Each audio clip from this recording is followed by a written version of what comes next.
let's click that button. And then we click on this one.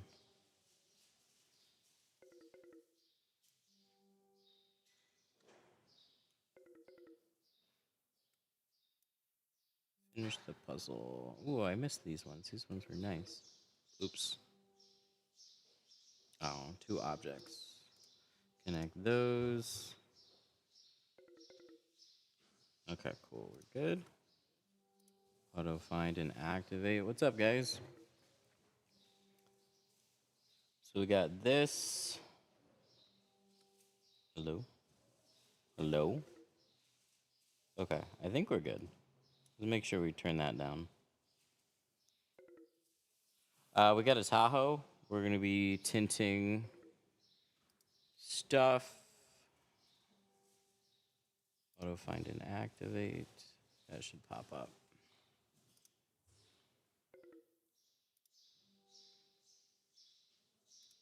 Yay, I have all the things here.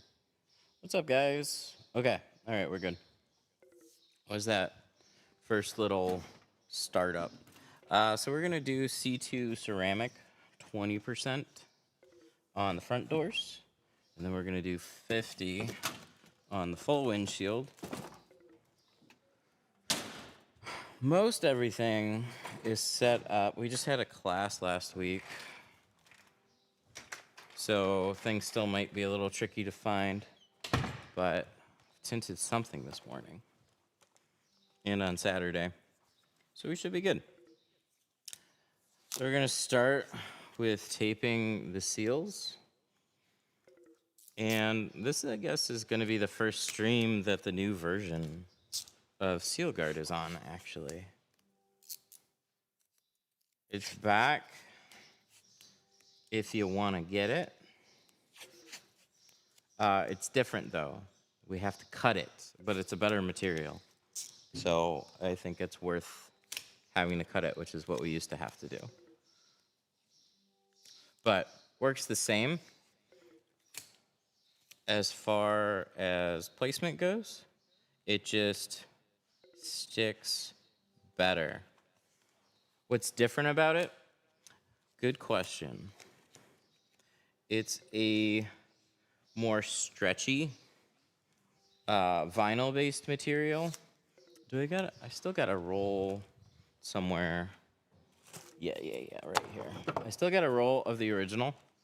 So original is nice, aggressive adhesive, and you could tear it, which I did really like that. But this is not stretchy. It's very rigid. And this stuff is going to be a little bit stretchy, and it doesn't tear in the same. But what's nice about that is it wraps around seals and holds better. It sticks to headliners better. And it also does a better job of sealing when it comes to the top edge of the door panel. So we'll try that out today. I'm just gonna cut around that. But because it'll actually like mold here, it just does a better job of sticking and not just like falling back. So I like it. It's really good. Another new thing that we have now. Hang on, let me turn this on. We wait. Okay, just kidding. It still says shift. Oh, shift into park. That was never shifted into park? No wonder. And then we let it go quiet for a sec. And then everything kicks on. We have seat covers now. These are so nice. I just had to redo a windshield, and I was very glad that I had these. So, new seat covers are in the store. What's really nice about them is this grippy material on the back. So this is basically like a hoodie for your seat. Goes right over the headrest. Big trucks or SUVs or small cars, doesn't matter. And they just stay like that.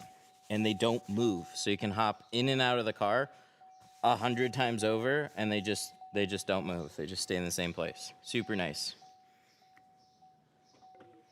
So We got a windshield to tint. I actually took a third one and I put it right over the middle. So everything is covered up now, including the center console area, which is not something I intended, but I really like it. Okay, what's going on there? There we go.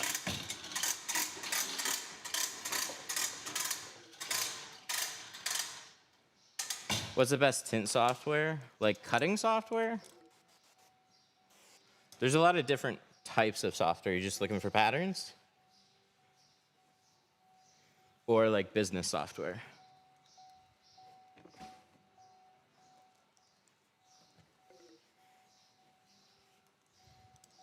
For handling leads, that's going to be what we use right now, which is Tintly.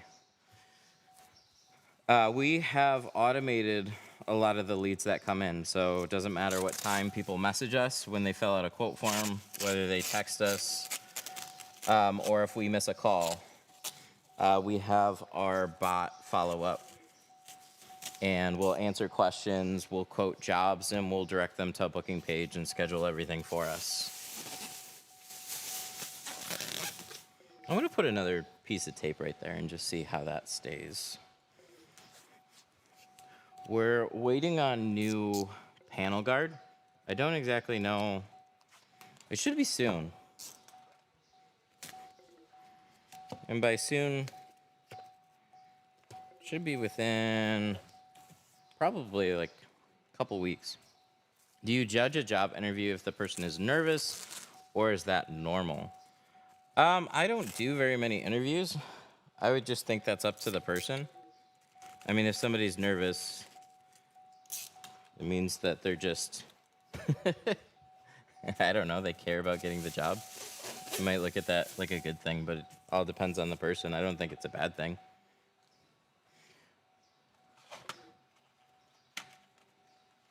All right, let's grab a blade. Put that over here. And we need to cut some patterns, so let's do that. We still got a couple little sticker things here that are gonna have to be removed. I don't think I've ever seen a little dot like that. They'll come right off, but.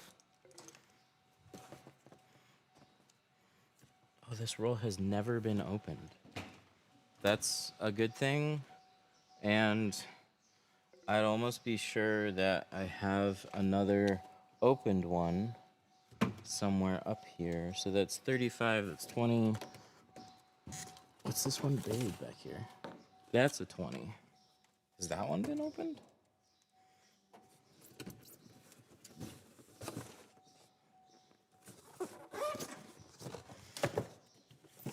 No. Okay, so I've got 2 unopened rolls of 20, which is very nice. Do I have a short roll that happens to already be open, though? Oh, there it is. It's buried in here, no wonder. Let's see what that one's like. I got a lot of short rolls of 20, that's good. Sweet, that one's open, so we're gonna sneak that one back in. And we're gonna go with the one that's already opened.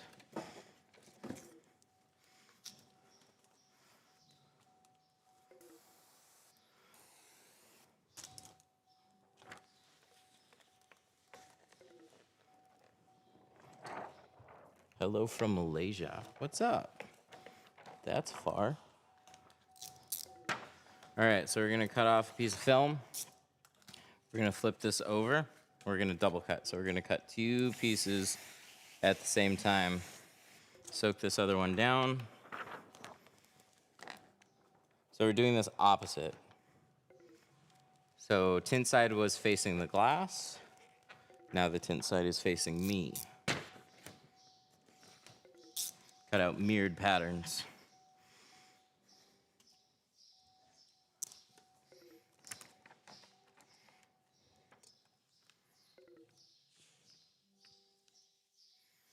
We'll start with the bottom edge lined up, and then we'll tack these patterns together. And then we want to cut away the excess. We're going to do this with a safety cutter. Right like that. Throw this in the can. We're gonna start with snapping a knife. Something I don't point out too much because I just do it a lot. Whenever you're making cuts, your blade is gonna dull out fairly quickly. Whenever you pull it out of your tool belt, just make sure you snap the blade off.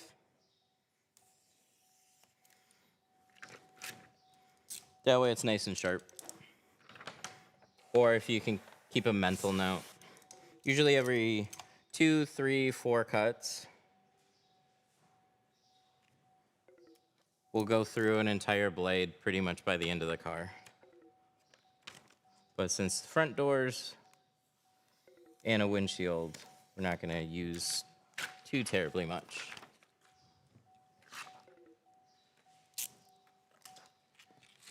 Pull this pattern down. So we have a little bit of overlap here on the sides, about 1/8 to 1/4 of an inch. Tahoes are pretty straightforward, and then we'll check what we have on the inside here. Our seal pretty much matches up flush, so we don't need to pull it down far at all. So just this little bit. We could even go less if we wanted to. Just as long as you're in the seal a little bit, it's fine.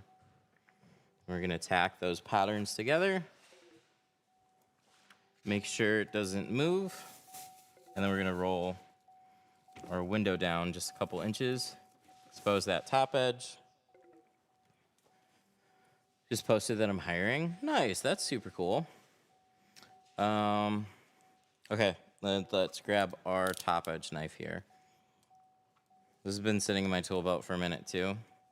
So I'm just gonna take this, snap that off. Now we're gonna have a nice sharp edge. Oh yeah, I was gonna turn that other TV on. Let's do that.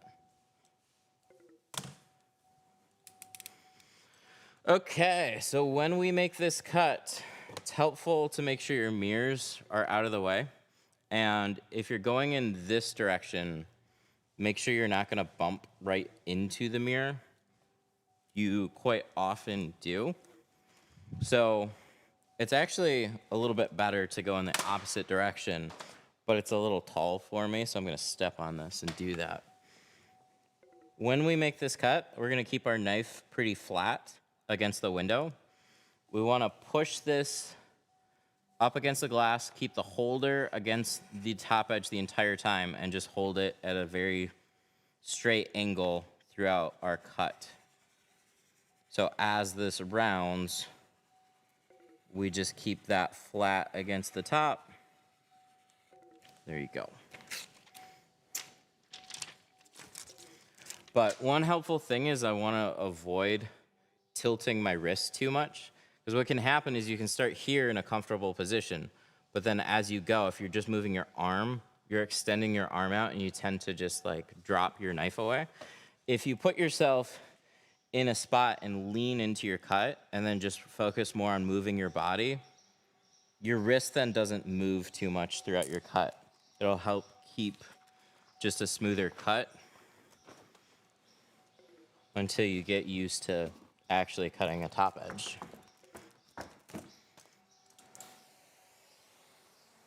All right, so let's trim out some corners now. So we've got just this little bit down here. We're gonna straighten that and then extend my knife and round that corner. So I keep my blade about that far out.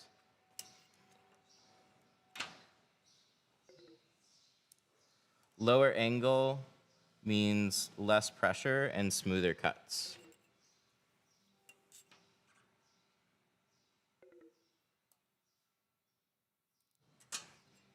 So for your little side cuts, like down the seal, we only put a little bit of blade out, like this much, just the first little click, because when we're making the cut, we actually are using the blade holder to push the tint into the seal area, and then just the tip there makes that cut.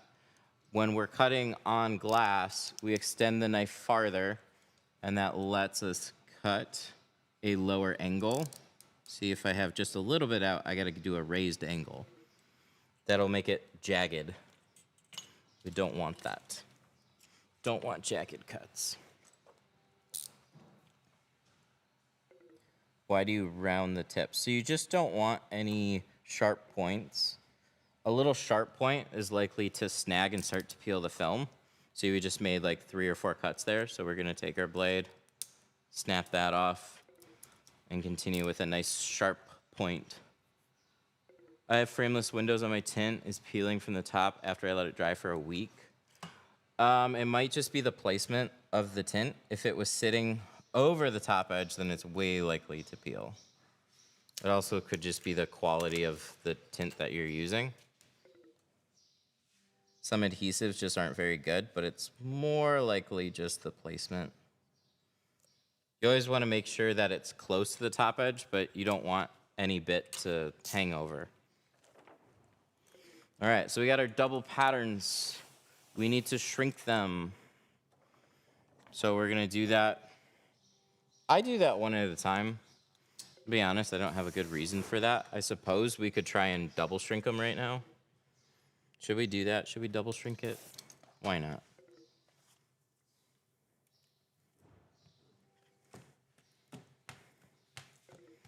We'll double snap shrink.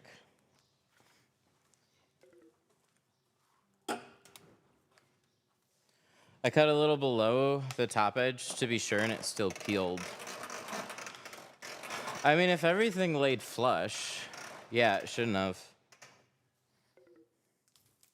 What film are you using? I don't know. Usually it's more just has to do with inexperience, but I don't have a good answer for you yet. It's one of those things where if I saw it, I could probably tell you. But if you iron out your tint and let it dry, like it shouldn't peel along the top if it's not hanging over.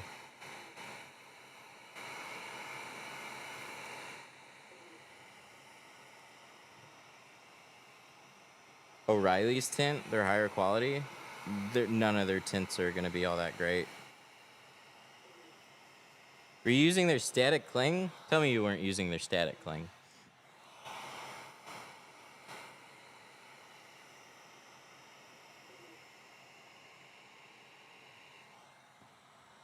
There we go. Maybe just a little bit more.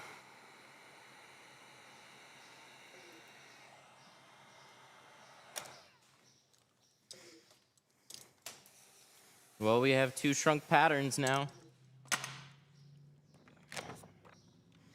What are you looking for when you snap shrink? Oh, I just moved it. Okay, hang on. Let me separate these and then I'll show you.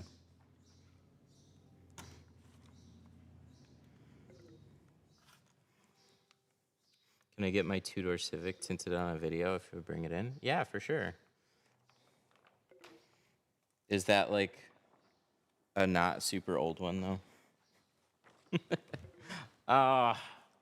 Forgot to put tape on the other side. Okay, we'll leave this on the board, and then when we're ready to go to the other side, we'll go get that. So what I'm looking for on a snap shrink is just a little curl at the bottom, 2019. Oh yeah, we can definitely do that one. Just making sure it's not a 90s. Let's squeegee this out.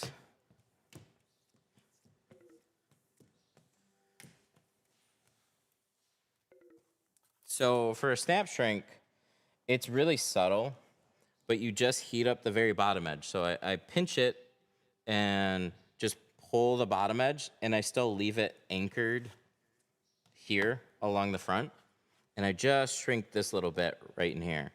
And what I'm looking for is when I press the film and try and stretch it out, all my fingers disappear, and there's just a little tension. So if I lift it, it just kind of hangs up like that. That's what I'm looking for. You'll notice these little air pockets that kind of shoot up. If it's really hard to stretch out the film and get it to lock along the bottom, it's gonna be too hard to get that to stretch out on the inside of the window. And if you have extra fingers left behind, then you just need to heat it a little bit more.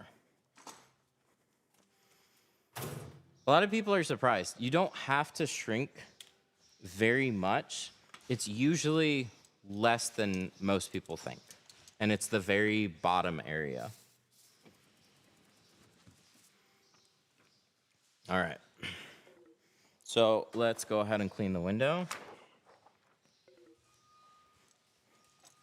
I got a blade here. We're gonna go ahead and scrape.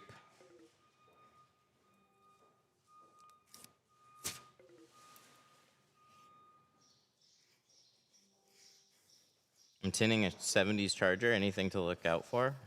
Everything. I have no idea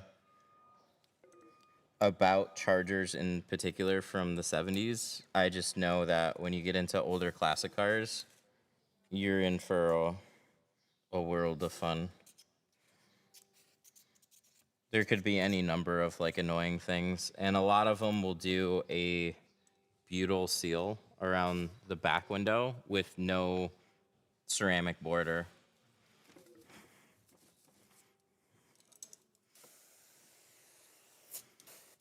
Okay, so I changed out my slip. This is pretty good if I spray heavy, but it's still a little light. So, oh, don't tell me that. I hate tinting old cars. I would happily turn it away. So we're gonna torch the window. Nothing crazy, but if I see my slip solution bead off the window, this is the quick fix for that.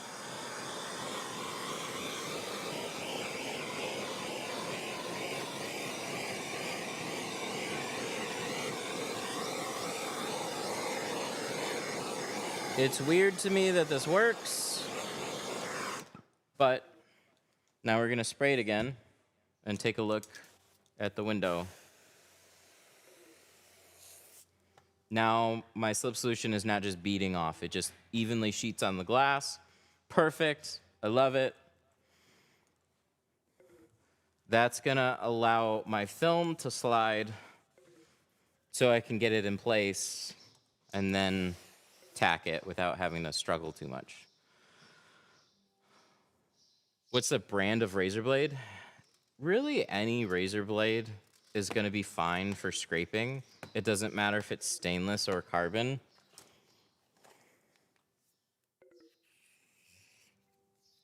So like any pack of 1-inch razor blades are going to be fine. Just make sure they're nice and sharp. And they don't feel like they're dull, which I've never really run across a pack that feels that way. I had Amazon Basics before, and they're mostly fine. But I think in one of their early runs, I had like a couple razor blades literally crack as I was using them. So I stopped buying them. So we're gonna 2-stage this. So that means we're gonna install the top half first, and then we're gonna install the bottom half. So we peeled the top half, and we're gonna carry it over to the inside here. I'm gonna start with the long side here first, get that up on the window. And while I do that, I let the other side kind of just hang back. Roll up my tint here, and I'm focused on getting this into the seal first. Flatten that out, push it in, and then I'll put the rest of the film on there. It's okay if the rest of the film gets on the glass. It's just, this has a tendency to start to stick. So the more film I can kind of leave hanging back in the beginning is fine. Ooh, have I done this before? That looks nice. Look at that. Look at that. You see that top edge there? Look at how good that looks.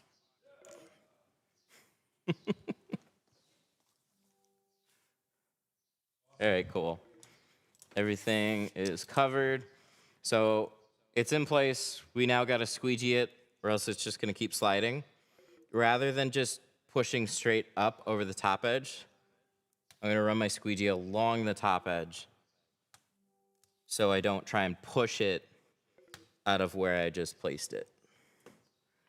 It'll still move a little bit as you're squeegeeing it, so you can take that opportunity to double check your edge and bump it as close to the top edge as you want without going over. For all the side areas, we're going to take a tri-edge, get those bubbles. This does a really good job of reaching into the seals. I'll try and show this as best I can. Reaching into the seals and pushing bubbles out, where a handled squeegee isn't going to be able to reach all the way in there. It's going to go up to it. Is that a burn? Yeah, I removed the windshield on Saturday. Touched it just went just quickly. And then that's a couple days later. It was super quick too. Yeah. It doesn't hurt. It was super quick. It just looks really bad.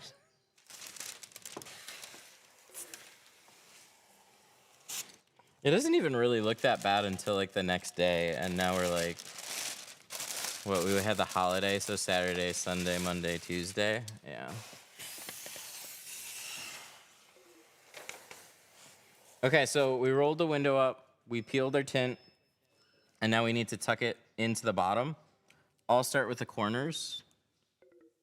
Get that into the seal first. Hop over to the other side there, push this flat on the window. Pull my seal back. Get that corner in there first. And then we're gonna take this slack and we're gonna push it up so then it's sitting above the seal. We'll go back to a corner and we'll start stretching out the bottom. And so when we do that, it wants to pull it into the seal. So if you start with your corners, lift it up, start pulling your seal back, and then we're just pulling the seal back and rolling the tint in here. And as we're doing that, it all just falls into the seal. Why can't we do this on a table? Because cars are hard to put on a table. I agree.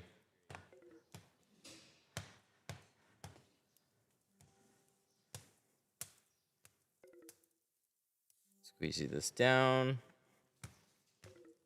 Squeegee that down. And then towards the edges, I go back to a tri-edge. And we're gonna dig that deep into the seals and push those bubbles clear past all the tint. Miss the rest of this. Squeegee. Make some firm passes across the entire window. That just helps get some extra water and make sure everything's gonna dry out nice and even and quicker. Push any air out along the stamp area, because that makes it look nicer. And we'll just run that down across my edges. And let's check it out.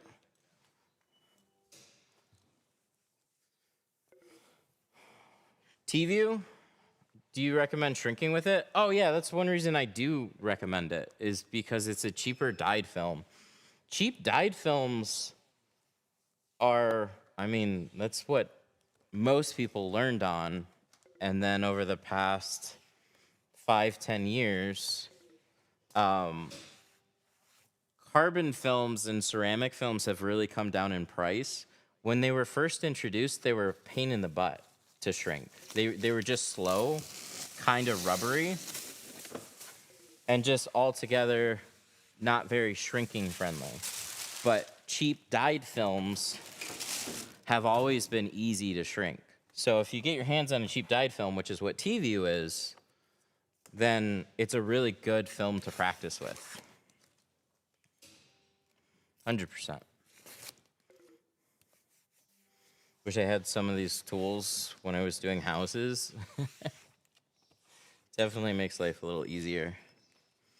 But it's nice because you don't need a whole lot of different stuff for houses. This is 20%. It's gonna look a little light right now. We got a white dash towel and the door's open on the other side, but if we kind of see how that looks darker now, if we kind of like angle it like that. We're doing that to match the back though. So we're gonna do the other side and then 50% on the full windshield. So let's take this over to the other side. I forgot to tape this side off. So for those of you that are just tuning in, if you've watched this before, you know we tape seals. Seal guard is back in stock, but it's different. This is new version. It's a little bit stretchy vinyl-based material, and it works better, but we still cover things exactly the same as we did before. So it does a better job of sticking to more types of seals. And a big one for me was this type of plastic was kind of hit or miss with the old stuff. It stretches a little bit and does a really good job of just wrapping and staying. So as you're tinting and you're wetting the window, you'll find this stuff holds a lot better. It does better on the side seals, and it does better at the top of the door panel as well. I just really like using this stuff over the old stuff.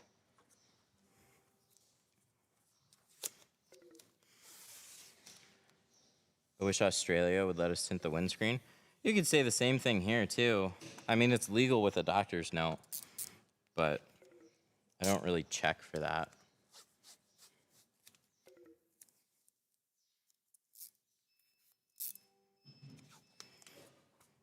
Oh yeah, and one more thing. We have these awesome seat covers, so you might see me throw stuff on the seat or in here now.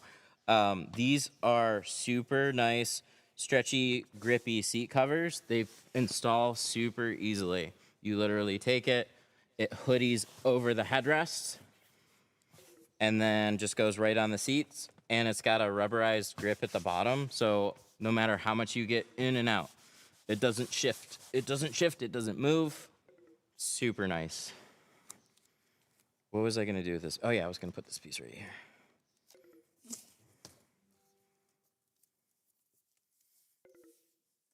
All right, let's roll this up after we cut this.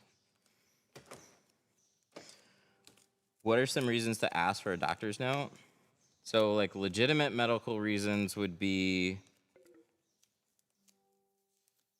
skin conditions and migraines. Those are gonna be some of the most popular ones, but very legitimate, because there's people that legitimately are basically allergic to the sun.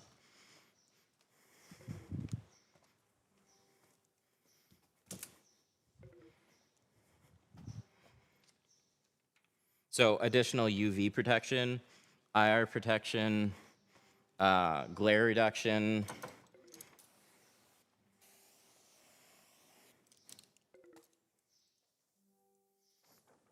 Back pain. No, I'm kidding. Probably not back pain.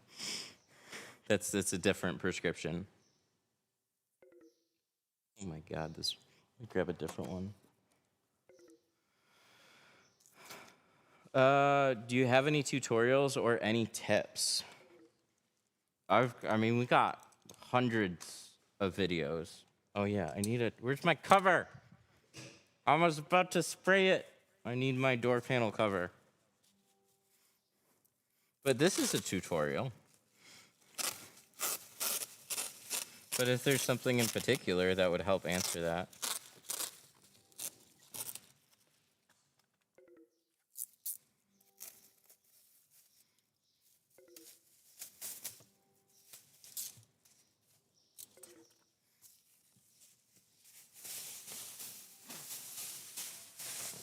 There we go. Now we can spray it. We're gonna torch this one again too. How do you make your cuts so good? Thank you. Practice. Lots and lots of practice.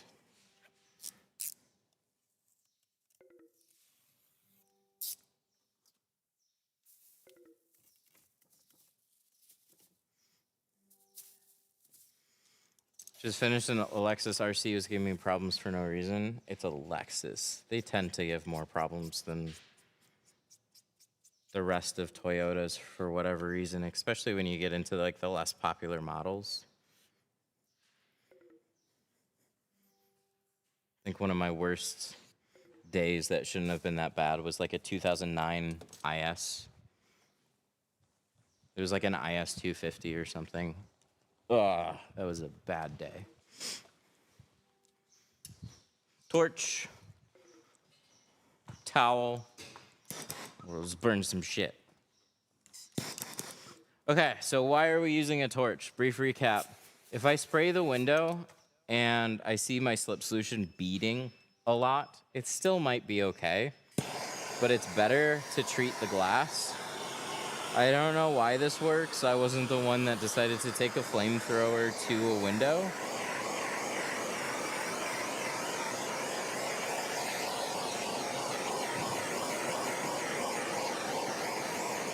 But just that.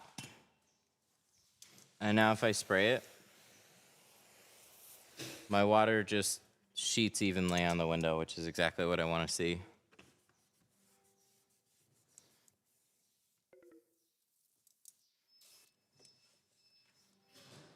You don't get carbon specks from the torch since you're applying a thin layer of petroleum gas.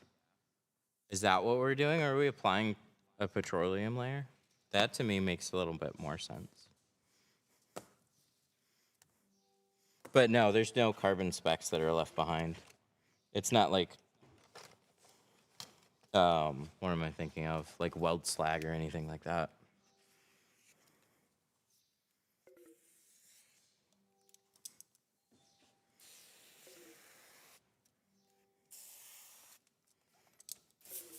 Coat the window, and then we're ready to go.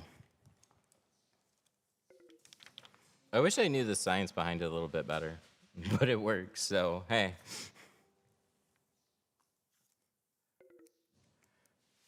Yeah, we're gonna do the windshield in 50% right after this door.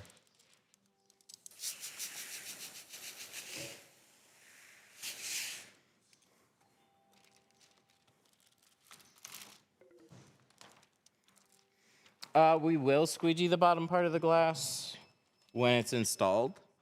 What I find is, okay, actually let's talk about this first and then we'll get there.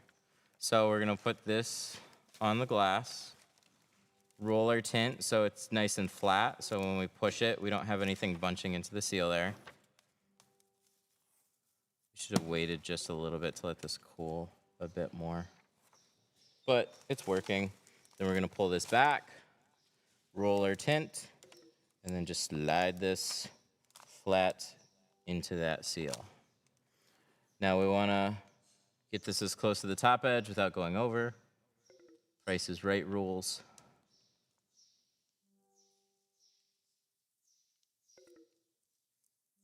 Looking good, nice and close. Now we're gonna squeegee out the top edge.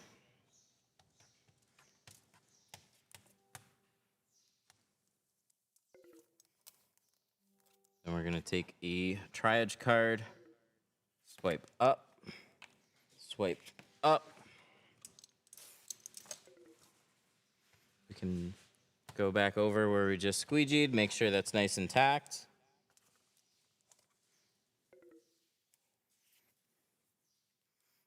I found a couple bubbles a few days after I tinted. That's really normal to have something. You could try. It depends on where they are. So if they're near an edge or just in the center, you're generally just gonna like squish the air down with like the edge of a card. It's not gonna fix it, but it might make it look a little bit better. You can always try. You typically just have to redo it, but it's very normal to have some small issue with a window. Okay, so after I roll it up, for me, instead of squeegeeing along the bottom edge, I loosen up all the dirt with a razor, and then I wash it. So that's my way of squeegeeing it. I don't think you have to take a squeegee, especially in the bottom area, unless it was like super dirty before you prepped everything. But loosening up the dirt, and then with that bottom edge sitting along the seal anyways, I'm just gonna rinse it off.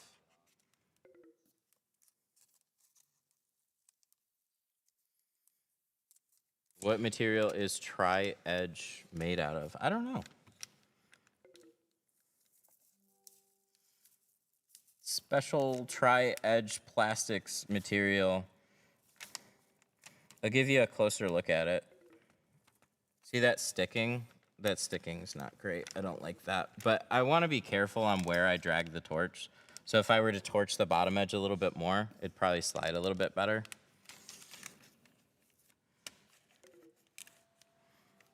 Hang on. Why you do that? There we go. I can get that corner back in there.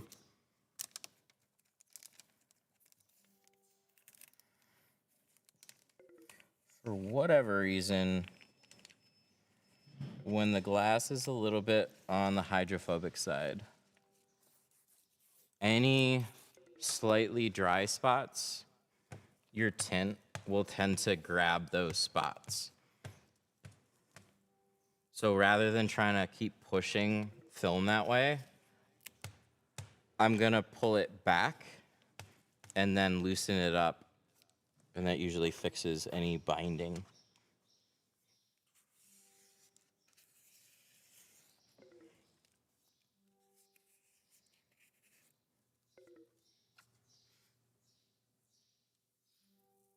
Wow, I don't even know why that's so gritty. Okay, interesting. Yeah, up close it looks like sand.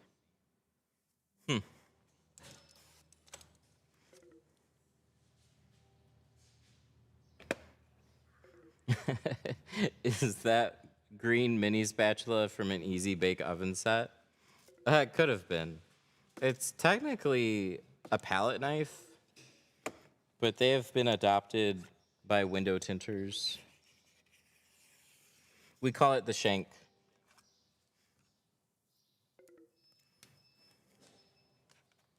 I didn't name it though, but I like the name.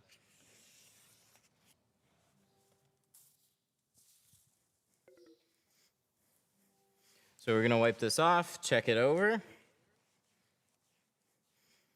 It always sticks on the stamp on the window. It was actually like there was a little bit on the glass. When you're trying to tuck your corner, don't push on the stamp because you'll for sure get the tint to kind of stick on the stamp. Whenever I'm trying to tuck a corner, I'm gonna push it here, or just like lightly roll my fingers against it.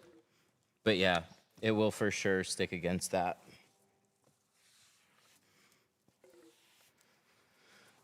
Do you know Traveling Tinter? Yeah. We haven't really talked, but yes. Like, just a little bit.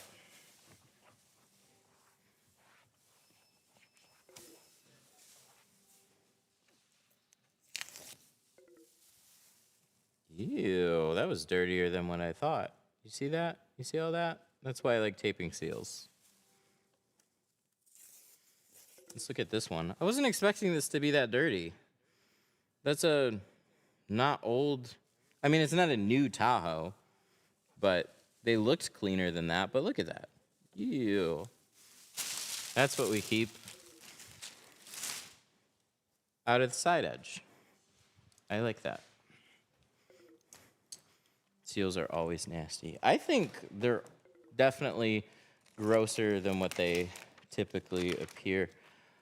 I got glue down here from like an old sticker. I'm glad I noticed that. It would be so easy for me to miss. Watch, I'll still probably miss it. I'll tint the full windshield and be like, ah, shit. All right, we're gonna hose this down, scrub it, check for any adhesive, and then we're going to coat it. This, and one of this. And I locked myself out of the car already.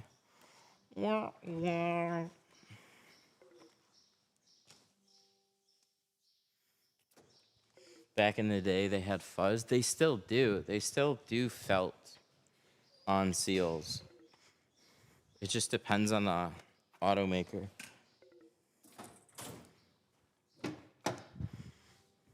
It's the fuzz. All right, let's pick this one up.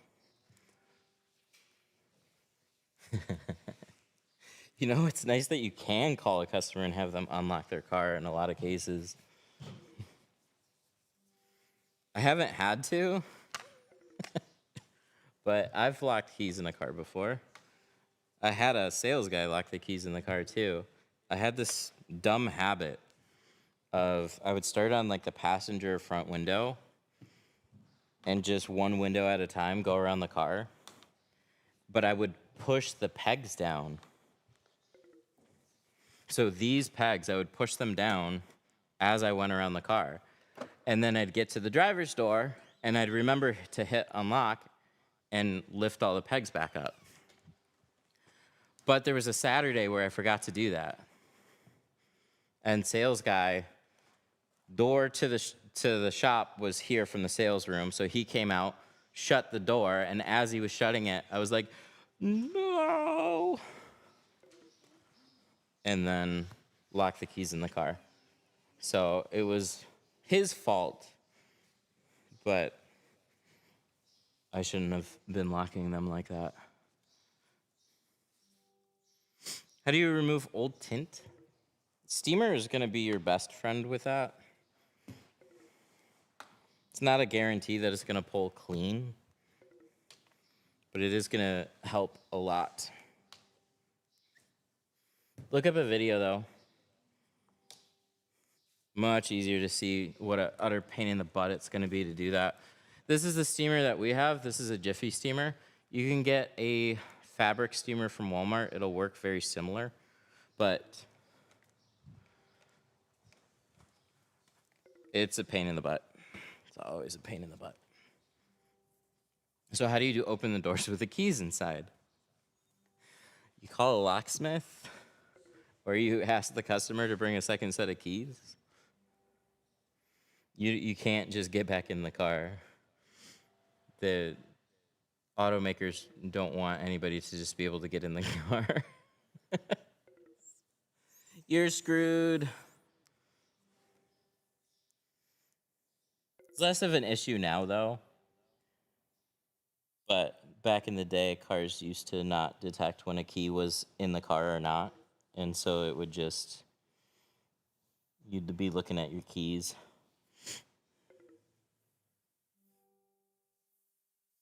Need to get a kit, a lockout kit. I bought one off of chat recommendation. I'm not going to do that. I did it. I broke into my own Blazer. I learned a lot about it, but I didn't like what I had to do to get into that car. Why are you going to hand cut instead of using the plotter this time? We're just doing a couple doors and a windshield. So I just decided to hand cut it. I'm always going to hand cut windshields, though. There's too many variants, and they don't always line up. Could be an aftermarket piece of glass is a little off from what the OEM one is, but I just haven't had a great amount of luck doing windshields, so you'll see most people recommend still hand cutting windshields. But on back windows, you generally just have one kind of back window. So accuracy is much better for those.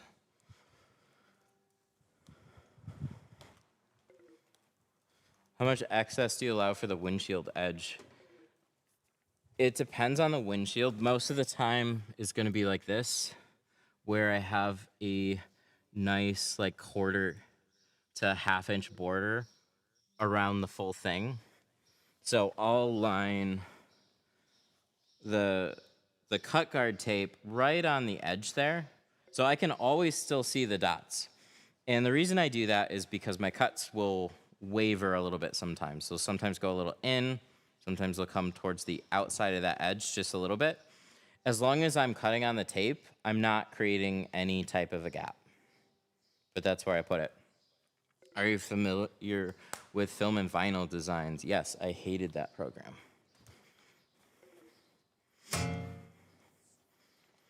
It is now, I think, the cheapest software. There was another one that I liked a little better, but they just raised their price to 200. And I would rather just use Core, but I don't need PPF patterns as well.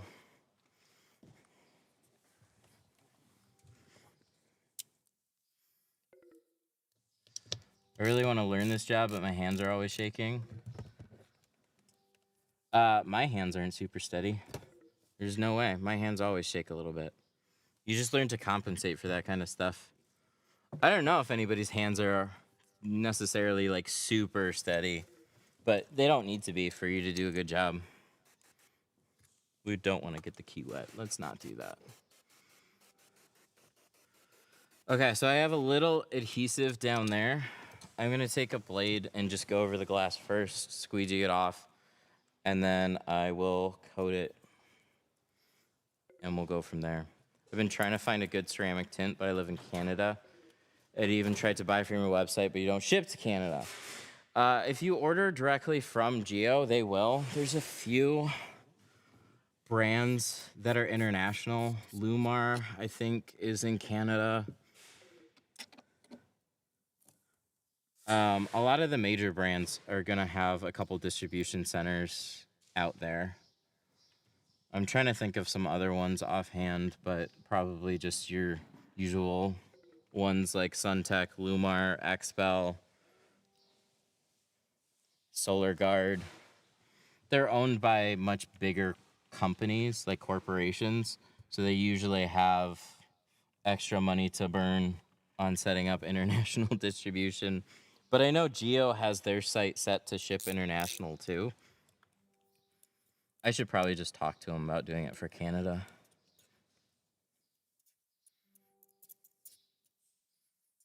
But lately there was so much indecisiveness with tariffs going up and down and up and down. So it's hard to say what anything's really going to be.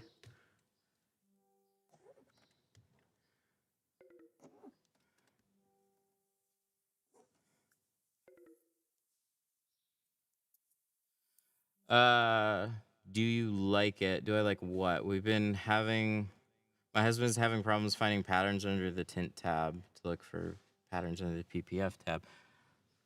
What software? Core is like 10 out of 10. Oh, film and vinyl designs? No, that program is just junky. Sorry, there's going to be people in here that use it. I just really did not like that program. The cuts on it just weren't great. I don't think I ever had problems finding vehicles in there. It was just when I cut them and put them on the car, they didn't line up.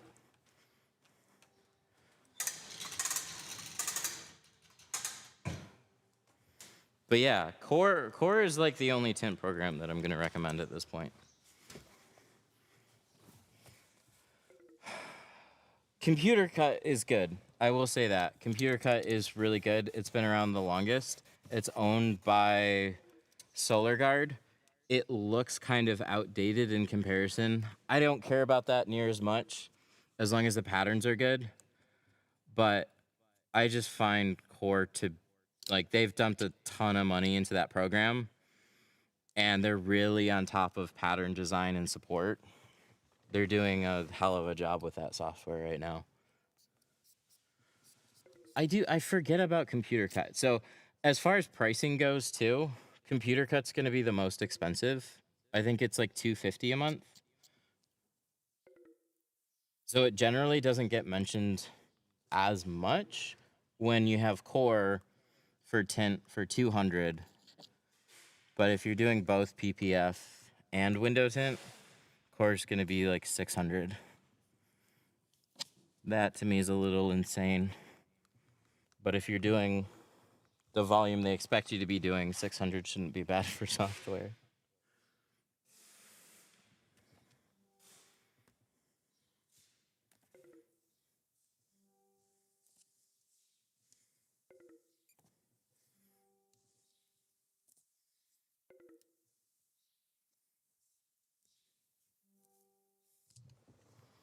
Have you ever farted in a customer's vehicle? For sure. Haven't you? Somebody annoys you.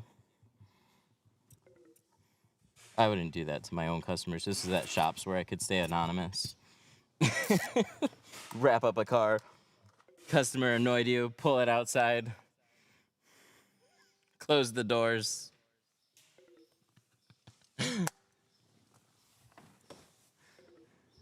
Have you ever done more than one car in a day? It doesn't seem like it has it. Yes, definitely.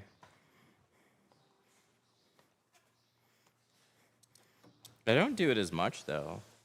Just because I find then I'm just tinting, and then we don't do anything other than get cars done.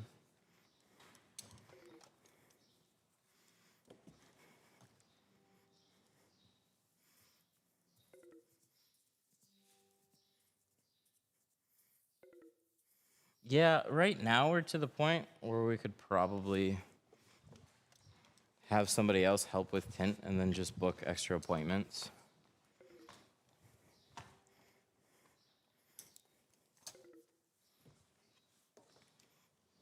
Do you only do tint? Yes, just tint.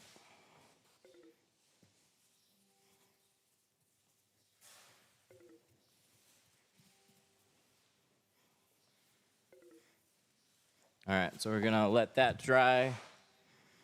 Everything's been scraped. I hope, anyways. I felt like I did. What kind of tint should I use for DIY? For just practicing, there's an inexpensive film on Amazon called T-View. It's just a cheap dyed film. I don't know how long it's gonna last. I don't really care. It's really good for practice, and you don't need to spend a lot of money on film that you're gonna throw in the garbage. So it's always nice to practice with a film that you're actually gonna use, but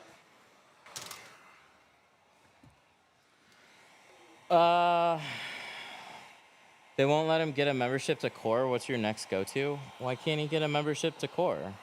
What are they doing now? God, software is so frustrating. Can't I just recommend something and then continue to recommend it? Why are there always like rules and restrictions? It gets annoying because something will be open and then anybody can sign up for it. And then next thing I know, doesn't have an official shop. So did you just not have like an EIN?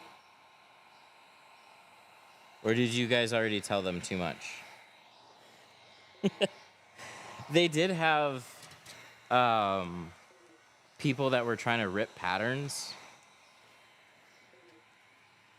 I would just get a business license, and then I don't think it would be an issue. Then you just like, they're not gonna like come to your shop and request pictures or anything. So if you just get an EIN and just list like, yeah, this is our business address, then you should be able to just be fine. I don't think they go that far into researching people. And there are many tinters that just tint from home. But from there, I'd probably give Computer Cut a try. I think that's what you said you were using. That'd be the only other software that I recommend. Everything else is kind of mediocre and junky. I'm sorry, pattern softwares, but I've had way too many pattern issues with everybody.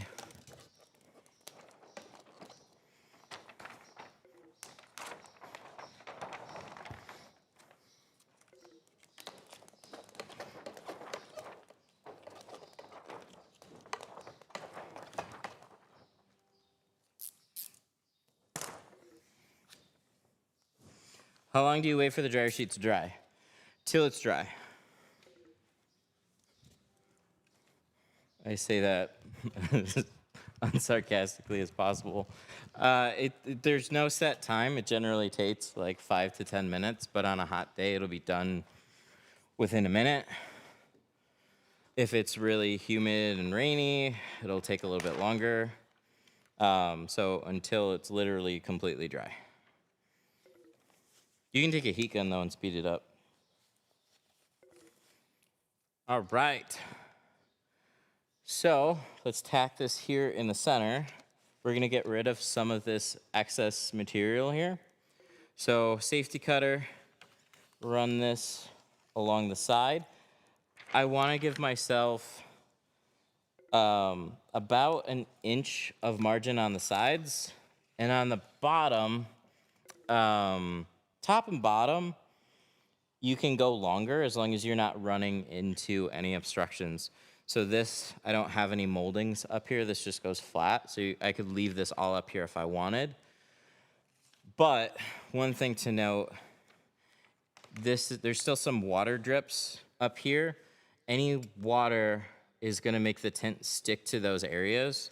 So on this one right now, I'm just gonna cut it shy just so it's nice and dry up here, but I could leave it long if that was completely dry. Is the outside of the roll usually the side with the protective liner? Yeah.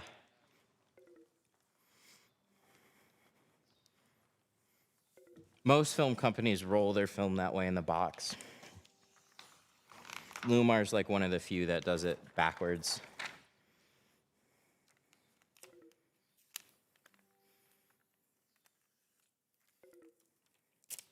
So slimmer margin on the sides, up to an inch at the most.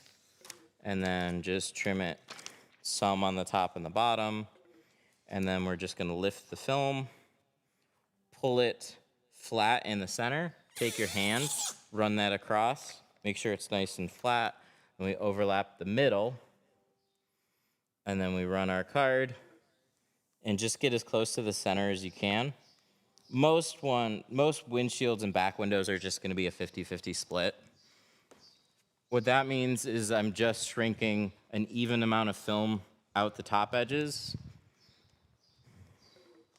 along with the bottom.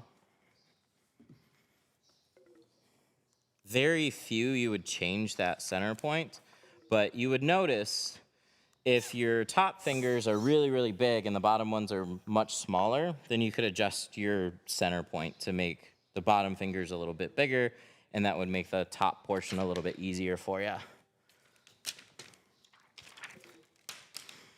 So now we gotta get into shrinking. Have you ever had a bad box of film? Yeah, for sure. I haven't had a bad box of film with Geo in a long time. Trying to think if there was. Yeah, like there on C2 Carbon, there was like, I had a box that had some like straight line impressions in it. Those types of things can be pretty obvious once you start using the roll. You just contact them, they'll swap out the roll, no big deal. I had a lot, quite a few bad boxes when Avery got bought out, or was it Haneda got bought out by Avery, and they were getting going. They couldn't cut a roll of film to save their life. Every bottom of the roll looked like an Easter basket. It was just totally shredded. That was a mess. ASWF, occasionally we would have like a blurry roll of film that would have to get swapped out. But yeah, definitely have had bad runs of film. So film companies are basically gonna get master rolls of film. So they're gonna have like 1,000-foot rolls of film on what they would call a master roll, and then that'll get cut down. So when you're running just thousands of feet of film, you're bound to have sections of the film that are gonna have some imperfections from manufacturing. They're generally gonna get cut off or QC'd, but some things can make it through.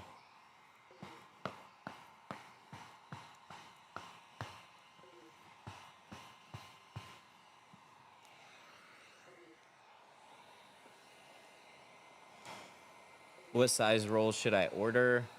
We pretty much exclusively just stick to 36 and 24-inch size rolls. 24-inch rolls is exactly what I used on the front doors. and it's great to have around for trucks and SUVs. And then I'll use 36-inch rolls on everything else.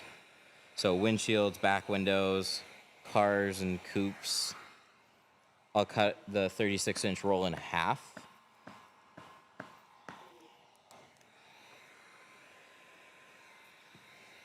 And a 36-inch roll in half is going to be 18 inches of film per side.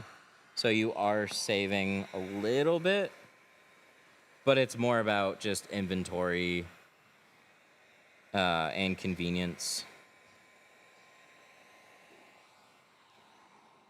What percent did you start with when you first started? Well, I had basically all the shades because I started at a shop.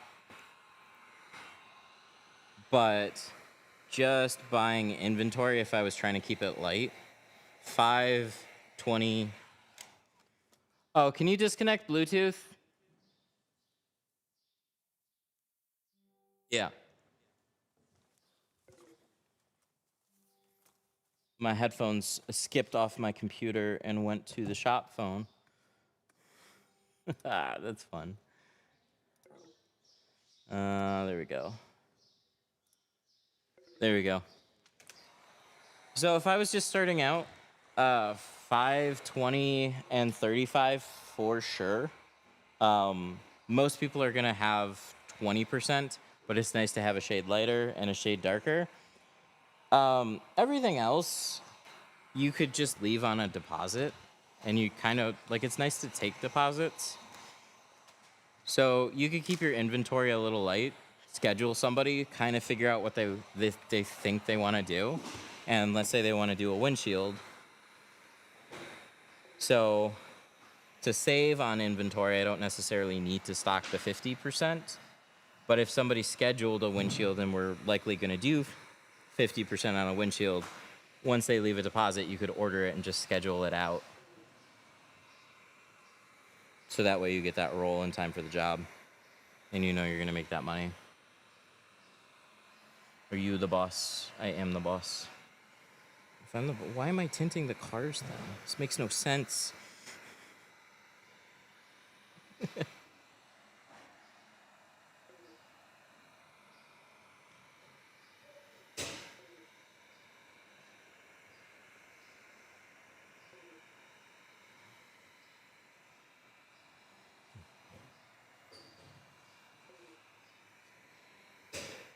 Okay, so I'm just waiting for the tint. You notice I'm not using the card very much yet. You can card as you're shrinking, or you can wait for it to shrink and then you can card it. But I'm waiting for the tint to basically go from here, where it's loose and you have these more defined, bigger fingers, to these little, what we call ocean waves. A little hard to see because it's so light.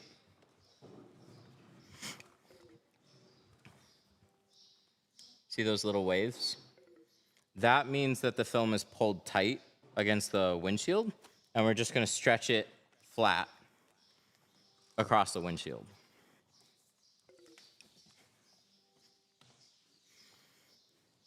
I'm having trouble peeling the tint off me back window. Off me back window.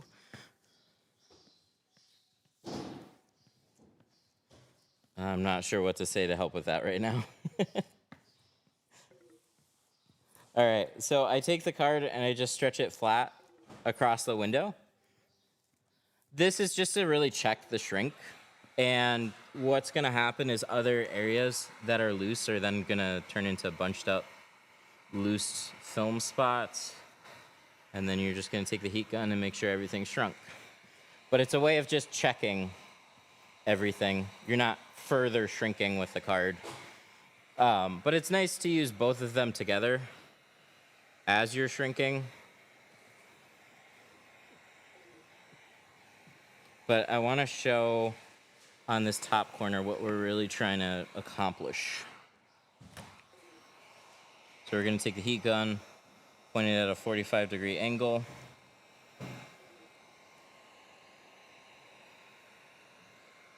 Wait till we see those little ocean waves. If I don't see the ocean waves, then I just apply more heat until I see them. Once I begin to see them, don't keep applying heat to those areas, because then you're just gonna overheat the film. You see these nice waves that we got going on? That's what I'm looking for.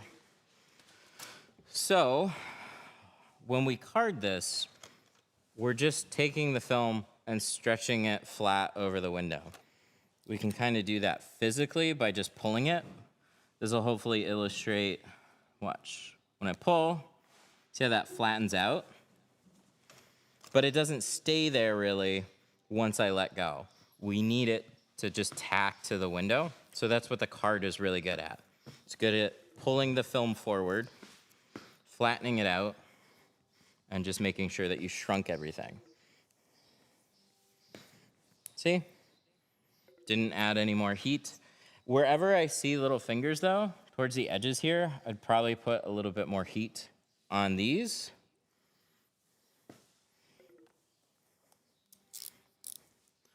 But we're gonna trim it out first. We shrunk it right up to the edge, so we're good. And then once I trim all my excess away, I'm gonna re-shrink the top and bottom just a little bit.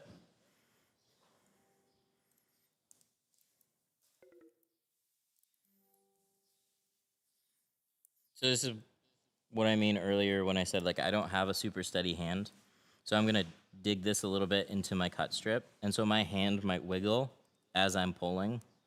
That's fine. The blade is kind of anchored. And then you just get used to those little shakes that your hand will do anyways.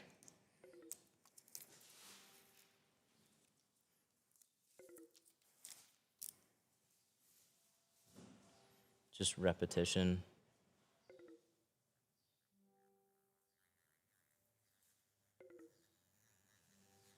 Do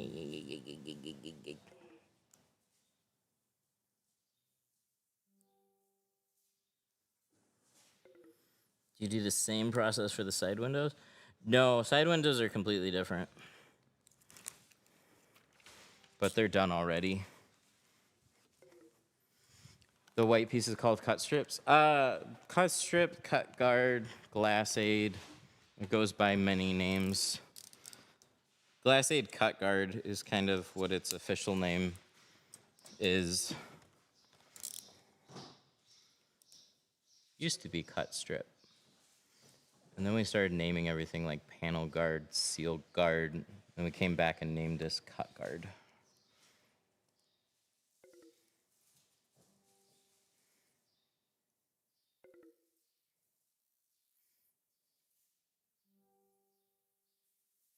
Where can I get this? We have it. Where are you? We have it in the TikTok shop. I'm going to write down the location of the TikTok shop.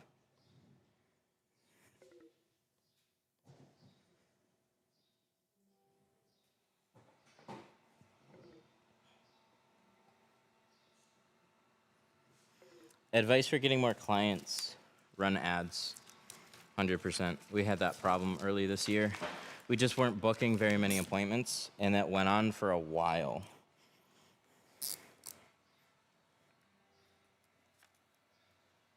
And we now have a company running our ads, and we get quite a few leads now per day. And a lot of those then start turning into appointments. But yeah, Google Ads, 100%.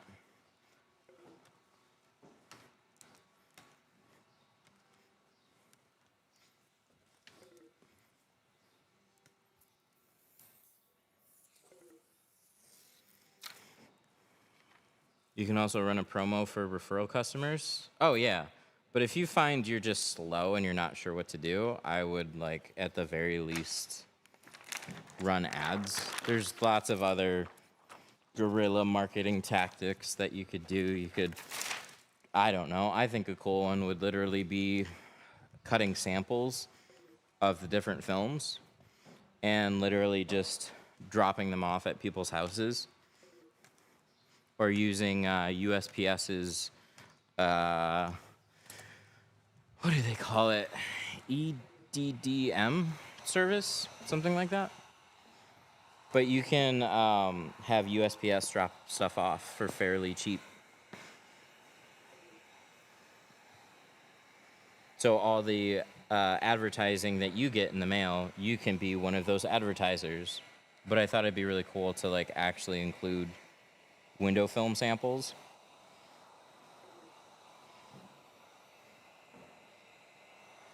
I think it would do really good at selling houses. Like you could literally drop off like house window film samples.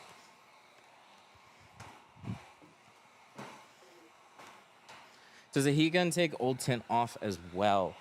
It can, but a better tool is going to be a steamer. You get the heat, but you also get moisture, and you're not going to burn stuff with the steamer. Except your arm. You could burn your arm with a steamer. That can happen. Not like that's ever happened to me, though.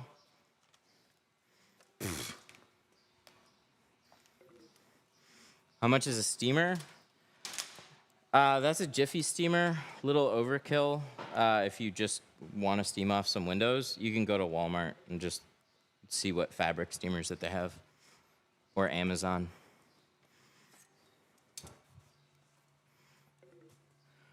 Okay. I'm going to scrubby dub this down with some alcohol.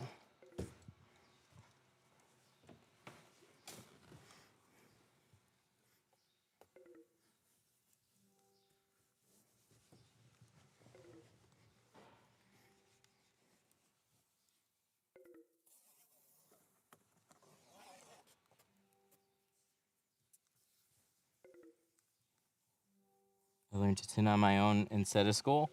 That's a cheaper way of doing it.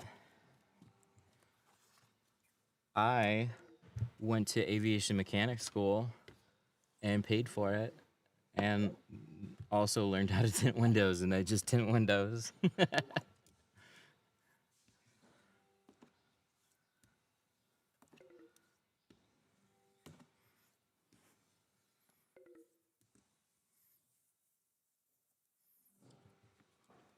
People at work were gonna be like, "You're gonna be a tinter," and I'm like, "I'm not gonna be a tinter. I'm gonna be an aviation. I'm gonna be a mechanic on airplanes." And you know what? I then kept tinting windows. What's the alcohol for? I don't know. Just helps clean it a little bit better. It's something I did on the last couple windshields. For C2, you don't really need to. For Apex, I would recommend alcoholing the edges. But I don't know. I have my reasons. Just something else I'm trying right now. I should probably have put a little bit more on this side. Did you get your A&P? No, I got up to my A&P and I just never took the A&P course. So it's like a definite waste. But the A&P you have to renew every year. So I knew I would go through it, and then I wouldn't go renew it again. So I'd literally just like have it. And it was like, what, $500 to go through the A&P, and you just had to memorize a ton of shit. And it was stuff I didn't want to memorize.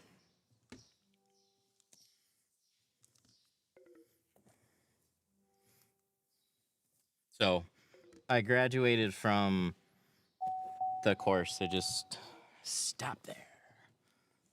I got my graduation certificate.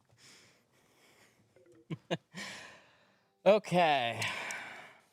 So let's coat this one more time in soapy water instead of alcohol. Squeegee it off. And then we'll get it installed. What do you use on the windshield to get it to stick? Tint has glue. So you just peel it like a sticker, and you actually want it to not stick until you get it in place. So we use soapy water, squeegee out all the bubbles, and then we just let it dry. Water dries out, glue doesn't disappear, and then tint sticks.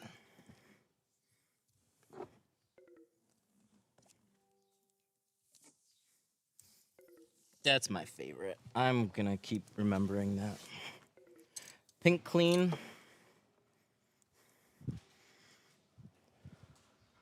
What are you doing other than tint? Are you invested in real estate?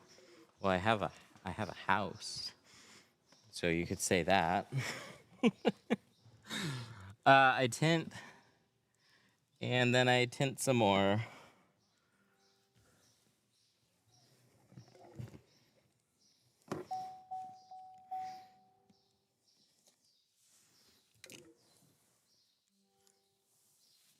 Okay, so that's all good. Let's grab a towel, wipe it off on the outside.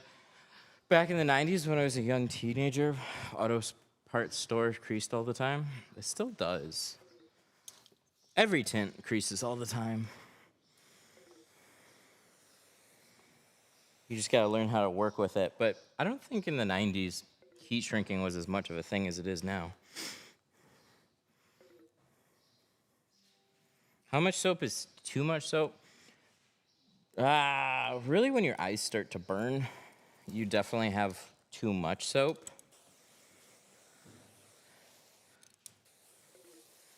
But it'll still dry out.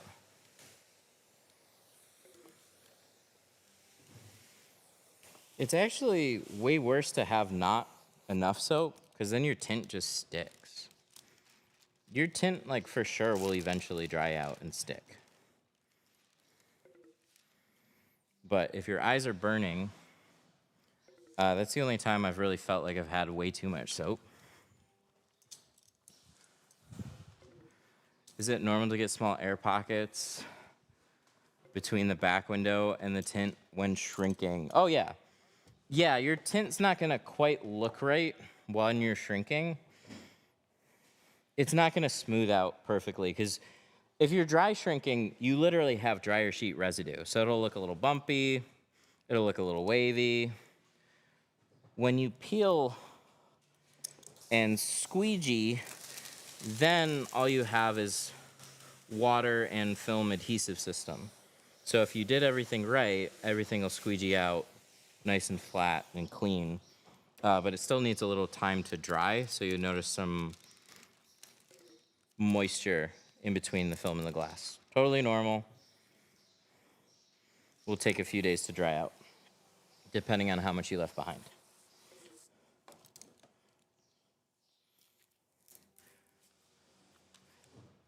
Is Windshield Pro any good? I don't know. It's an Amazon brand. Do you get link from cleaning the sheet? Oh, do you get lint? I was trying to guess what that word was. Do you get any lint from cleaning the sheet with that towel? No. Possibly, but generally no. You always could get something floating around in the air.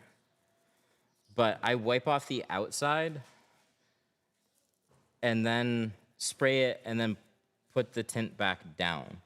So dirt isn't quite magic. It seems like it sometimes, but if you've squeegeed off a window 100 times and then you tint it and there's still dirt, dirt can come from everywhere, but it's usually from something that had to do with your installation or just not squeegeeing it perfectly clean before you go to install it. So, like, I don't care about dust landing on the liner at all. The only part of the tint right now that I have exposed is this part right here. Everything else is rolled up. So I've got the glass that's exposed, and I've got like 8 inches worth of film that's exposed. That's it. It's the only place that dirt can really get to that would impact what I'm doing right now. So we're gonna spray this.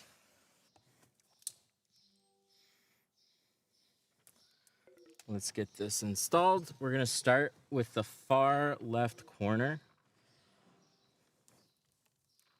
Try and get it as close as you can, and then get the left side.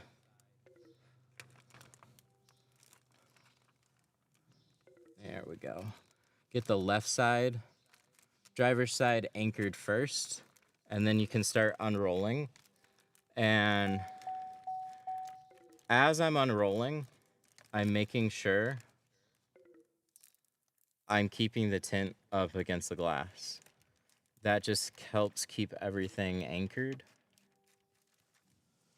You can readjust because you had soapy water there, but you don't want the film to just look like it's falling off the windshield.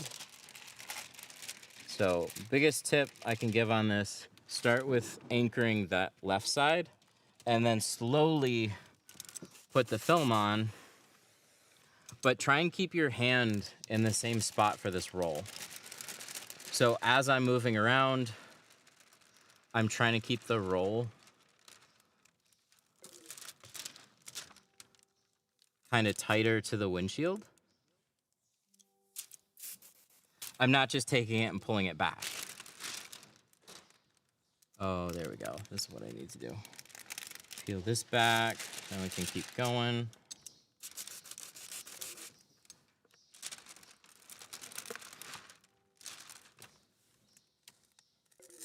Nice, nice, nice. And this part, this last quarter to third of the windshield, I'm gonna let it drop away so I can throw the liner out of the car. And now I can take the rest of this and push this onto the glass. Way less worried about that last part. So that's why I can kind of fall away, because everything else is like anchored nice and flat on the windshield. And with that soapy water, we can still maneuver it around, push it where we want it to go, make sure all our edges are covered. So it's okay if it off tracks a little bit. You want to keep it as close to where it's going to get installed.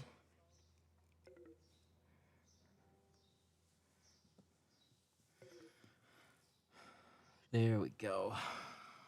Get that close, and then we'll start squeegeeing this out.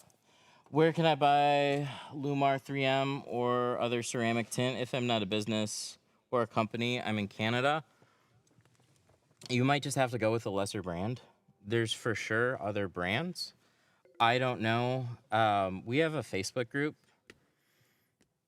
Window Tint. You could ask what people are generally using. Like what, because there's definitely tinters from Canada.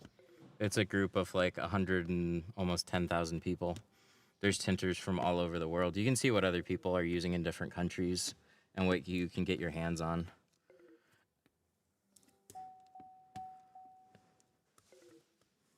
But yeah, a lot of the bigger companies will want certain minimum order amounts, want some like a business license, which isn't hard to get. It's just somebody that's looking to buy film isn't necessarily going to have one. But there's definitely lots of good films that are available. Have you ever heard of Rock Rose? Yeah, they're just another cheap carbon ceramic company. No, thank you.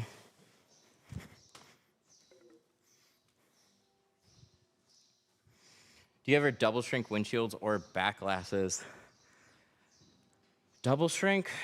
No, yes and no. So after I trim the pattern out, I'll take a heat gun over the top and the bottom and shrink any additional fingers that might pop up and get that edge to flatten out, because that when I trimmed out my film, part of my window was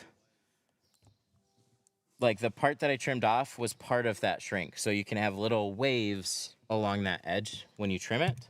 So I'll just take a heat gun and flatten it back out. Is this how you usually squeegee out a window? Yes.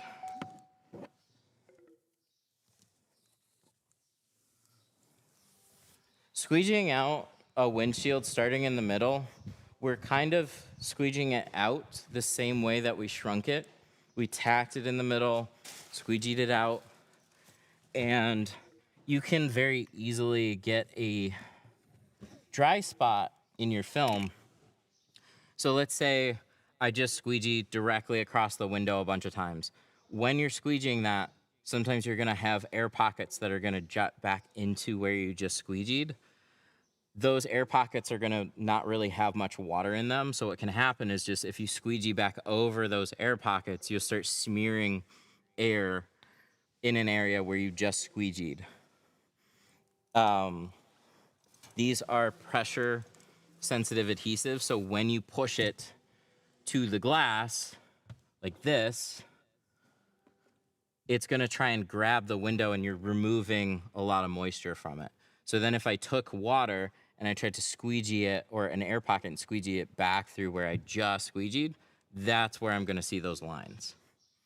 So I wanna have some type of pattern. So I'm just gently getting out all those air pockets and the majority of the water. And once everything is kind of even, then I can go over it harder and get some extra moisture out of it and make sure I get, you know, any additional air pockets I might have missed. But whatever I missed should be really small. Can tint be shrunk on any side of the film, or is there a specific side? So when you're shrinking, you want to shrink in the same orientation as the roll. So we unrolled it with the core facing in this direction as we unrolled it across the windshield. So we can only shrink it out the top and the bottom. If you flipped it sideways, then your top and bottom would then be on the sides. Does TikTok help your business grow? Somewhat. It's hard. It's always hard to say exactly like how much, but we've definitely gotten tint customers off of it. Not a ton, but it is pretty local. So, like, we got asked earlier in the stream. Somebody asked if they could bring in their like 2-door Civic. I was like, cool, let's go. But nothing gets as much traffic or leads as just running ads. If we were a little bit more aggressive with TikTok, I'm sure there's things that we could do to pick up traffic, but just literally paying for it, it's just well worth it. So we have a tool store. So a lot of the content is for that. Help people grow in their tinting businesses and figure out life. Helps me too. What's your favorite side of the hybrid? I couldn't tell you which side is which by feel at all. Like I'll use either side in the exact same way. The hybrid is like, they'll say one side is like 75 durometer. The other side, the blue side, is a little bit harder. It's an 85 durometer. But it's a squeegee that's molded together.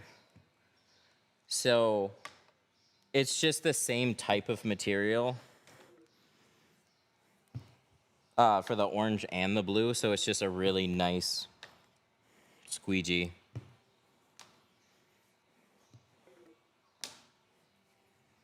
I just like that it's two-sided, so when one side wears out, I just use the other side, and I use it in the exact same way.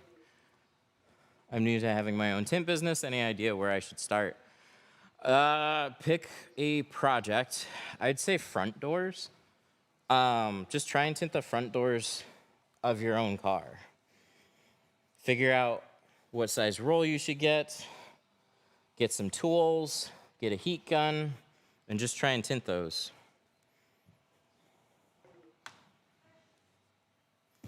Watch lots of videos, see what people do, see what they use.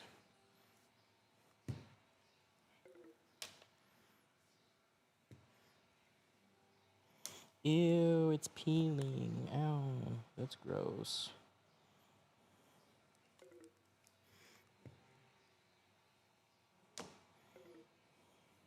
Not the tint, sorry, my burn. Yucky. All right, we're gonna clean it off and check it over. What size roll would you start out with? I would try and start with a 36 and 24, which is what I still use today. So on a window like this, you want to use a 24-inch roll. To be honest, this might be a bad example. I think a 20-inch roll will just cover these.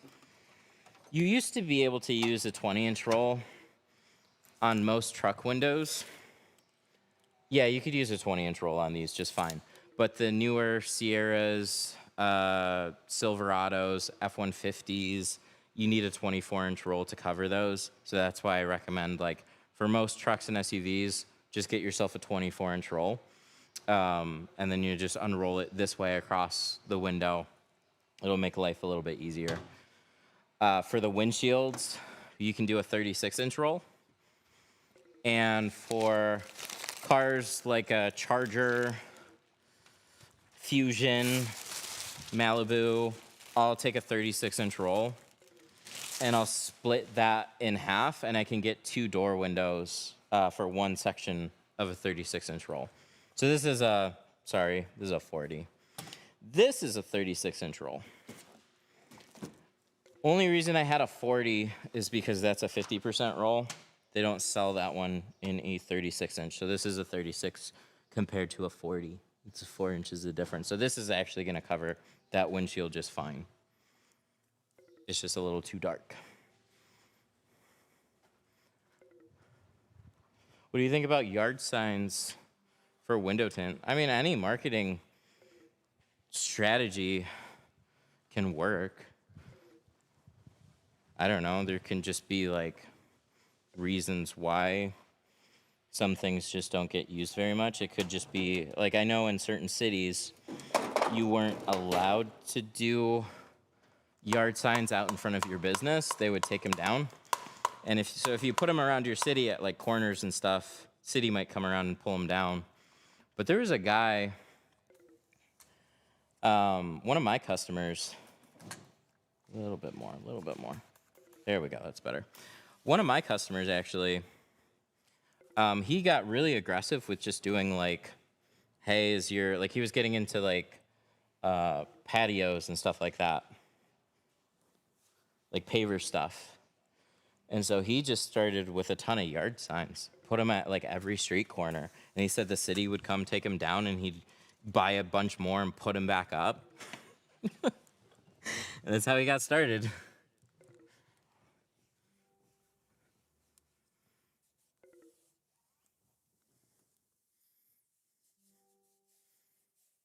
What is the best that's worked for you? So I've had this YouTube channel before I was on my own. So I'd say that gave me the best start, but that is definitely not what pulls in the most customers. What pulls in the most customers is just existing on Google Maps. So Google My Business and having a website and then running ads.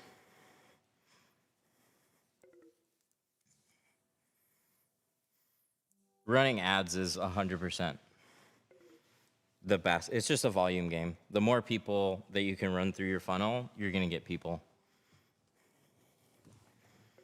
Ads are just the most easy, direct way of doing that. There's no, like with videos, it's like, okay,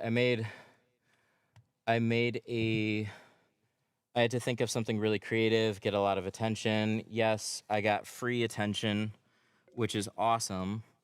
But you have to keep doing that over and over and over.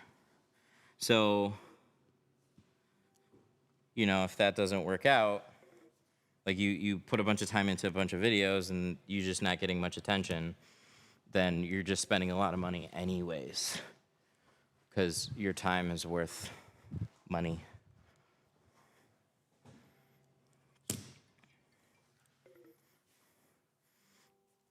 Is there an ad company that you would recommend?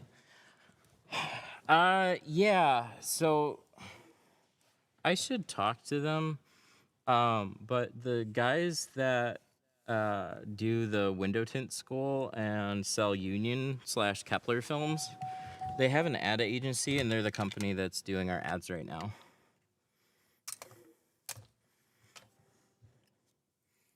So they do ads for a lot of different tint shops. Really nice people.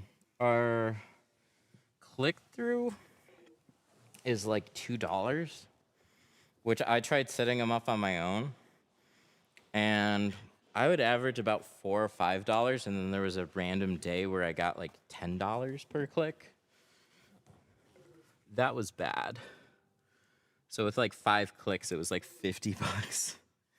But now we're sitting like just below 2, and we're getting quite a few leads every day. And then we have our own automation system. So a lot of those leads, we just have our bot talk to them and schedule appointments for us. Is it mandatory to have a soak rope? No, it's not mandatory, but it is highly recommended, because not covering it up could just cost you far more than whatever I charged on this job. Most vehicles like this, so GMs, Fords, are fairly water resistant. Most cars in general are fairly water resistant, but all it takes is just that vehicle, water ran somewhere it shouldn't, and then next thing you know, something got fried. So I always cover everything up when I can.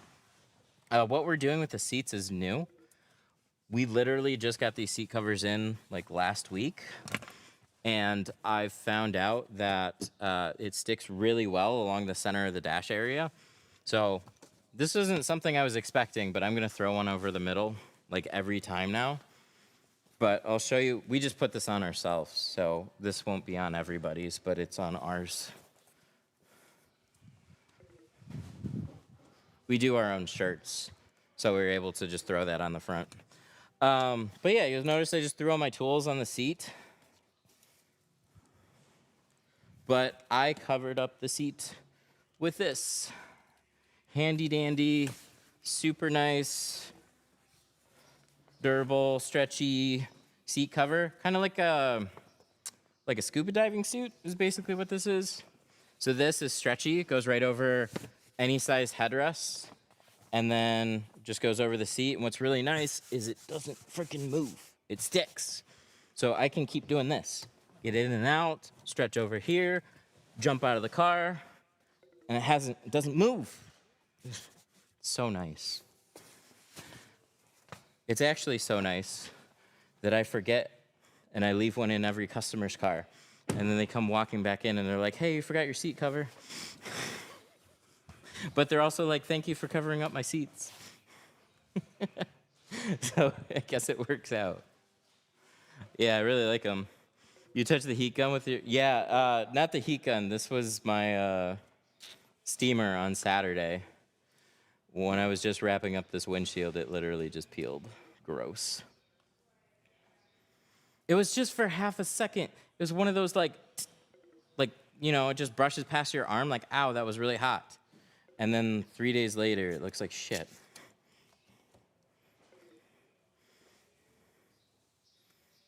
What brand is that? What is this called?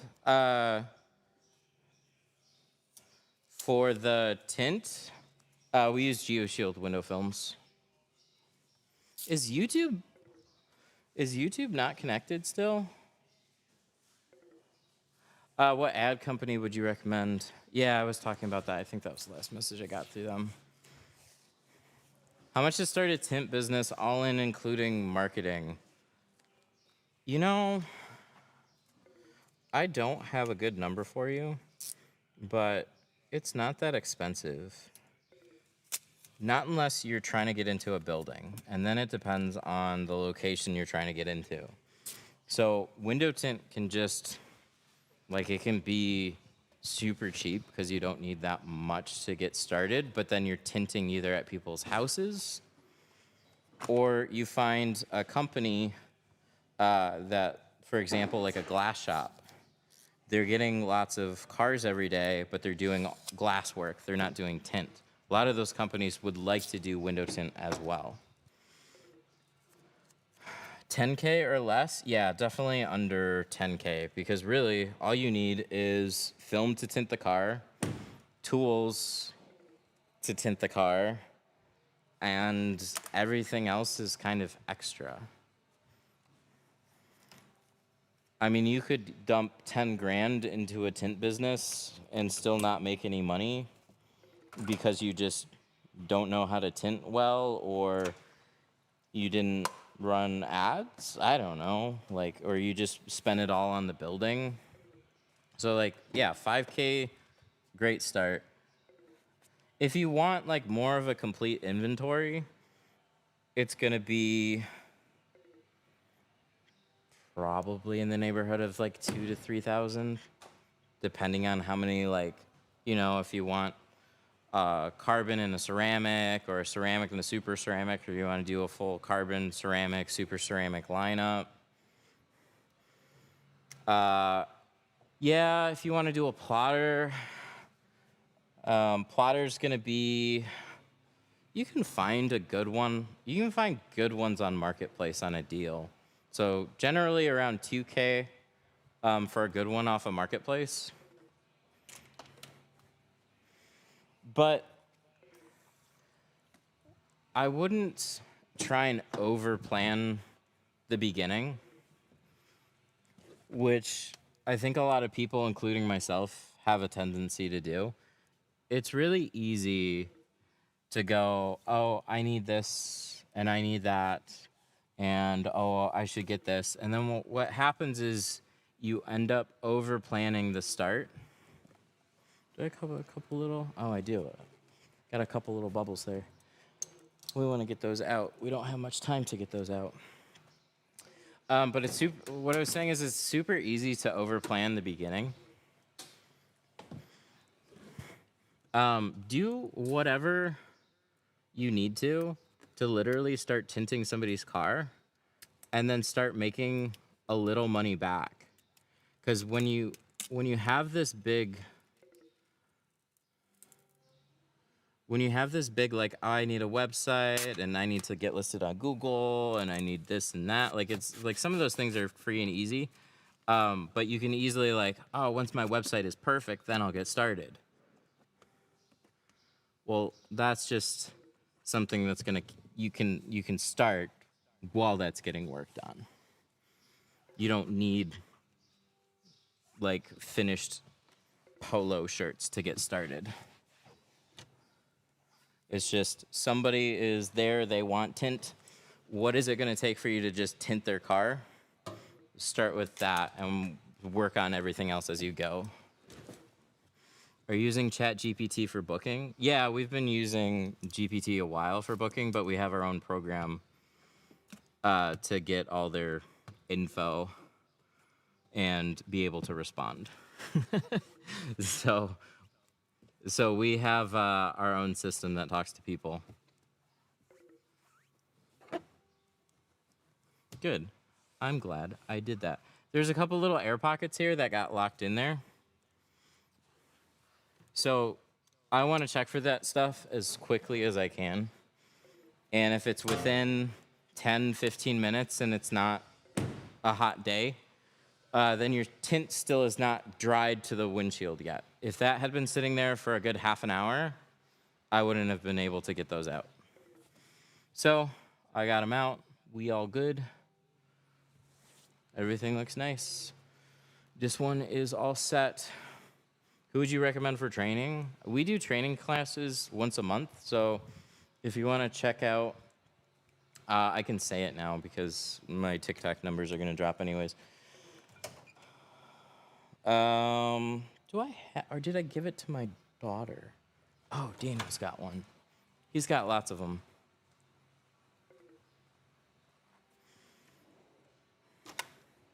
Yay.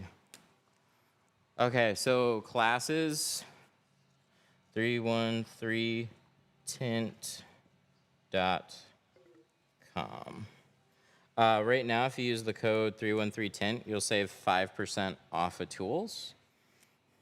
TikTok doesn't like when I say this, though, but we also have tools available in the TikTok shop. So if you're watching on TikTok, then you can buy a lot of tools that we use right then and there.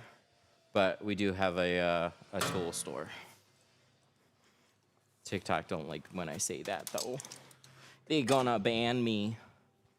They like legitimately will. I'll get notifications and they'll say, stop doing that. It's so annoying. Wait till the end. But yeah, class information would be there. You can go here and there'll be more details about that. We do 3-day classes once a month. And we also have a newer program where if you want to come out for a day and learn flat glass, learn heat shrinking, like if you have a particular thing that you're struggling with, we have day sessions now as well. So you can book a day. So you don't have to necessarily pay for a full 3-day course. But if you've been practicing tint a lot and you're struggling somewhere, or you just want, you know, hey, I want to do door windows today, you can come out for a day and schedule that. That's on the site as well.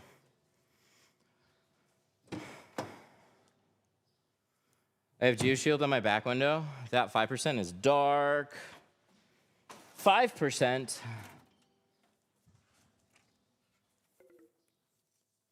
What about 2? You want 2%? You want 2% on your back window? Is this dark enough?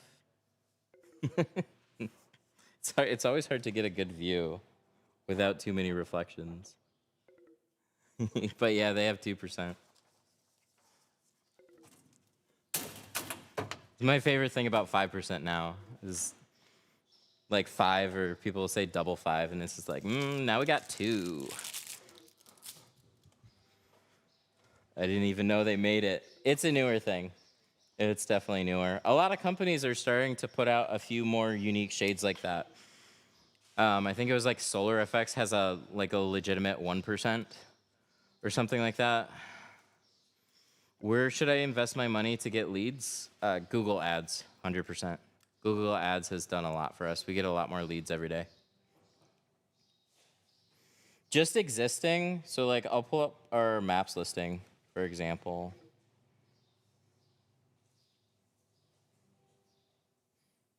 For me, it's the cutting and not the heating. Yeah, you can come out for a day session. So this is our Detroit Tint Studio. This is our maps listing. 142 reviews because I slept on telling people that we need more reviews. But we take and post lots of nice pictures. What is that? Oh. But just existing on maps is okay.